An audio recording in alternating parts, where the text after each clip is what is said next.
नमस्कार, आप सभी दर्शकों का रिपोर्टर पोस्ट पर स्वागत है। और आज झारखंड के पूर्व राज्यपाल की अगर बात करेंगे तो वो आज यहाँ से सीधा महाराष्ट्र जा चुके हैं, जहाँ पर मुख्यमंत्री हेमंत सोरेन भी मौजूद थे। उन्हें यहाँ एयरपोर्ट से रवाना किया। और वहीं दूसरी ओर अगर झारखंड के नए राज्यपाल की बात करेंगे सीपी राधाकृष्णन, तो वो एयरपोर्ट पर पहुंचे और मुख्यमंत्री हेमंत सोरेन उनके स्वागत में मौजूद थे। इसको लेकर के आज हम लोग सीधे बातचीत करेंगे हमारे संपादक नित्यानंद शुक्ला जी से। क्या कुछ इसके मायने हो सकते हैं, क्योंकि पूर्व में अगर हम लोग पूर्व के राज्यपाल की बात करेंगे तो उस दौरान कई सारी चीजें राजनीतिक रूप से देखने को मिली थी। बंद लिफाफे का राज और साथ ही साथ कई अन्य मुद्दे जो हैं उसको लेकर के चल रहा है, चाहे 1932 खतियान के विधेयक को वापस लौटाना और कई अन्य बातें। हम लोग सीधे इनसे जुड़ते हैं। पूर्व के राज्यपाल के साथ कई सारी बातें जो है वो जुड़ी हुई थी। बंद लिफाफे का राज आज तक राज ही है। और क्या कुछ लग रहा है कि नए राज्यपाल उसको किस रूप में लेंगे, क्या कुछ हो सकता है आगे?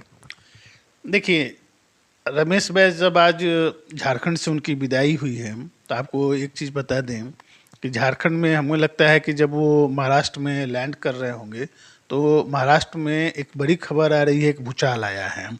आपको याद होगा कि शिवसेना के दो टुकड़ों में बटा था पिछले साल, और एक नाथ शिंदे एक ग्रुप के थे और दूसरे के उद्धव ठाकरे थे।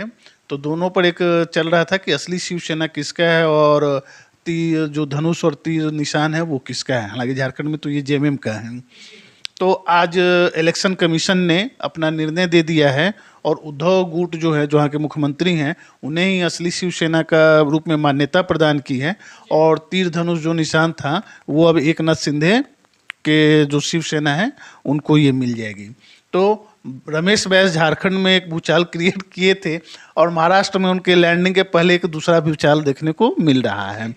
तो ये बातें हैं आज। लेकिन जब झारखंड के जो रमेश बैस हैं उन्हें एक बहुत अच्छे ढंग से विदाई दी गई। मुख्यमंत्री खुद एयरपोर्ट पर गए थे, चीफ सेक्रेटरी डीजीपी भी थे, और जो नए गवर्नर राधाकृष्णन साहब आ रहे हैं उनके स्वागत के लिए भी मुख्यमंत्री और जो अधिकारी थे, स्पीकर थे विधानसभा के, वो लोग जाकर एयरपोर्ट पर उनका स्वागत किए हैं। और ये राज्य सरकार की तरफ से एक अच्छी पहल है। जो भी कटता रही होगी, लेकिन रमेश बैस जी को एक अच्छा फेयरवेल दिया गया। रमेश जी बैस जी ने कहा कि झारखंड के मुख्यमंत्री अच्छे व्यक्ति हैं, लेकिन बात कुछ नीतियों को लेकर आई थी। जो उसमें एक इलेक्शन कमीशन का जो रिकमेंडेशन था, जिसको बंद लिफाफे के रूप में अभी तक राज है। तो अब ये देखना चीज़ें होगी कि राज्य सरकार जो 2-3 बिल पुश करना चाहती थी, जिसको एक लौटा दिए थे, तो उम्मीद है कि 1932 खतियान में, जैसा कि सरकार के कुछ लोगों के द्वारा कहा भी गया है कि ये दोबारा हम ये विधानसभा से पास कर भेजेंगे। तो उस पर नए राज्यपाल का क्या रुख होगा।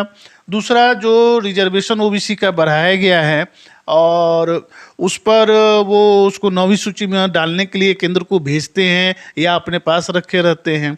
और तीसरा जो है, जो बंद इन्वेलप है, उस पर नए राज्यपाल का क्या रुख होगा, ये देखना इंटरेस्टिंग होगा। अगर बात करें, ना सिर्फ 1932 खतियान का विधेयक उन्होंने वापस किया था, बल्कि मॉब लिंचिंग का जो विधेयक था उसमें भी कुछ गलतियां उन्होंने बताई थी कि हिंदी और इंग्लिश का जो ट्रांसलेशन है उसमें कमी है। ये तमाम चीज़ें उन्होंने पिछले बार भी इस विधेयक को वापस कर दिया था, मॉब लिंचिंग का मामला, क्योंकि ये सबसे बड़ा फिलहाल झारखंड में मुद्दा बना हुआ था उस दौरान।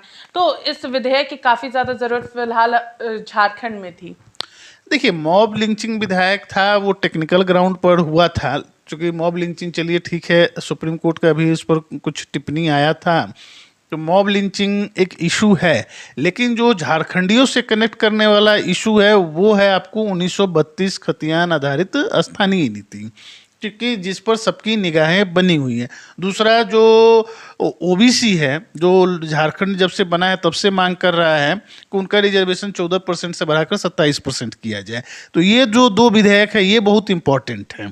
और तीसरा जो मुख्यमंत्री का जो एक भाग्य का फैसला होना है कि उनकी विधायकी है नहीं है, इलेक्शन कमीशन का क्या रिकमेंडेशन है, तो वो इन्वेलप नए गवर्नर कब तक उसको बंद रखते हैं या आने के साथ वो उस पर क्या निर्णय लेंगे, ये देखना सबसे इम्पोर्टेंट होगा।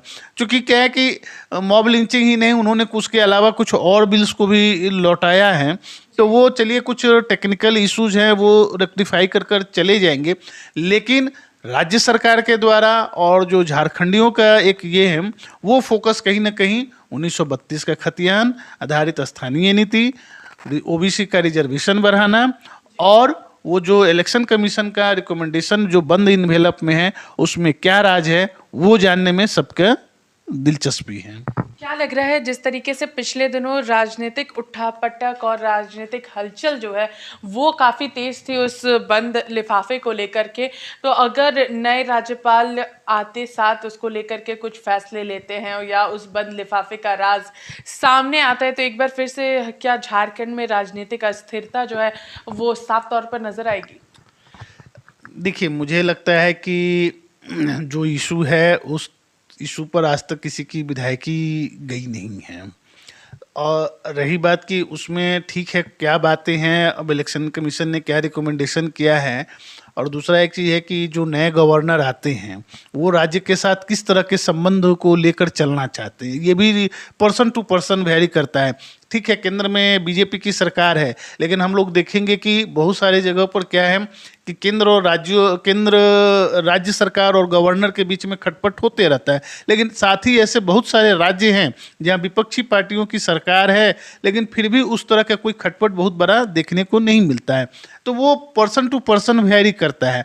अब इसमें देखना होगा, राधा कृष्णन हाँ जरूर एक बीजेपी के वो हार्डकोर कैडर के व्यक्ति हैं और वो इस पर क्या निर्णय लेते हैं, या मुझे लगता है कि चूंकि इसमें कोई समय सीमा नहीं है कि आपको इतने दिन के अंदर में इन्वेलप खोल देना है, तो ये भी मुझे लगता है कि एक पॉलिटिकल एंगल से देखा जाए तो इसमें ये है कि उसका नफा नुकसान क्या होगा वो भी लोग ध्यान में कहीं ना कहीं रख रहे होंगे कि कहीं इसका माइलेज जेएमएम को या मुख्यमंत्री को ना मिले। क्योंकि क्या है कि इन्वेलप खोल देना एक इशू नहीं है, इन्वेलप में क्या मैटर है, क्या कंटेंट है और उस कंटेंट का इम्पैक्ट, पॉलिटिकल इम्पैक्ट क्या होना है और उसका जनता के बीच में क्या इम्पैक्ट होगा, वो सबसे बड़ी चीज़ है।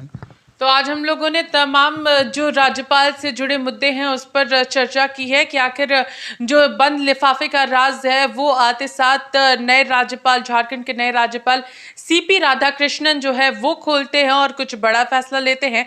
और साथ ही साथ अगर हम लोग बात करेंगे 1932 खतियान के आधार पर स्थानीय नीति के विधेयक की, तो उसको लेकर के क्या कुछ आगे होता है ये तो आने वाला समय बताएगा। मगर जिस तरीके से बंद लिफाफे का राज आज तक राज है, आगे क्या होता है उसको लेकर ये देखने वाली बात है। तब तक के लिए बने रहिए रिपोर्टर पोस्ट के साथ। मैं पूजा, नमस्कार।